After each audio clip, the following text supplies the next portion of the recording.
ఉపాధి హామీ పథకం మేము అధికారంలోకి వస్తే వ్యవసాయంతో అనుసంధానం చేస్తామని ప్రభుత్వం చెప్పింది. ఈ ఏడాదిలో రైతులకి ఫ్రీగా కూలీలు దొరికారా? ఫ్రీగా ఇచ్చిందా ప్రభుత్వం, కేంద్ర ప్రభుత్వం, ఇది రాష్ట్ర ప్రభుత్వం? ఎందుకంటే అద్భుతంగా రాసుకొచ్చారు, దూసుకుపోతున్నారు ఉపాధి హామీ పథకంలో. ఉపాధిలో రాష్ట్ర మహిళల రికార్డు, పని దినాల వినియోగంలో వాళ్ళదే 60.14%, జాతీయ స్థాయి సగటు కన్నా అధికం. సొంత గ్రామంలో ఉపాధి పనులకు మహిళలు ప్రాధాన్యం ఇస్తున్నారు. నైపుణ్యాలు లేకపోవడంతో బయట పనుల కంటే ఉపాధి పనులే మేలని భావిస్తున్నారు. వేతనం కూడా అధికంగా వస్తుంది. అలవాటు పడిన పనులు కావడంతో సులువుగా చేస్తున్నారు.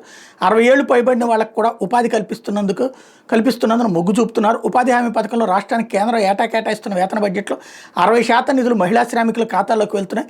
26 జిల్లాల్లో ఏటా 25 కోట్ల పందినాలు వినియోగించుకున్నారు. కేంద్రం ప్రకటించిన కనీస వేతనం కింద లెక్కిస్తే వేతనం బడ్జెట్ 6,600 కోట్లు. 60% అంటే మహిళా శ్రామికుల బ్యాంక్ ఖాతాలో 3,600 కోట్లు జమ అయిపోతున్నాయి. ఇందులో ఏంటి గొప్పతనం అంటే కేంద్రం ఇచ్చింది. ఇందులో రాష్ట్రానికి 5 పైసలు పని లేదు. అంటే పోనీ అది మోడీదని రాస్తున్నారా? అదేదో రాష్ట్ర ప్రభుత్వం ఇస్తున్నట్టు రాస్తున్నారు. నెంబర్ 1. నెంబర్ 2, వ్యవసాయానికి అనుసంధానం చేశామా? చేస్తే అద్భుతం. ఇంతవరకు చేశామా ఈ ఏడాది కాలంలో? పోనీ ఇప్పుడైనా చేసే ఆలోచన ఉందా? అదే ఆలోచించాలి.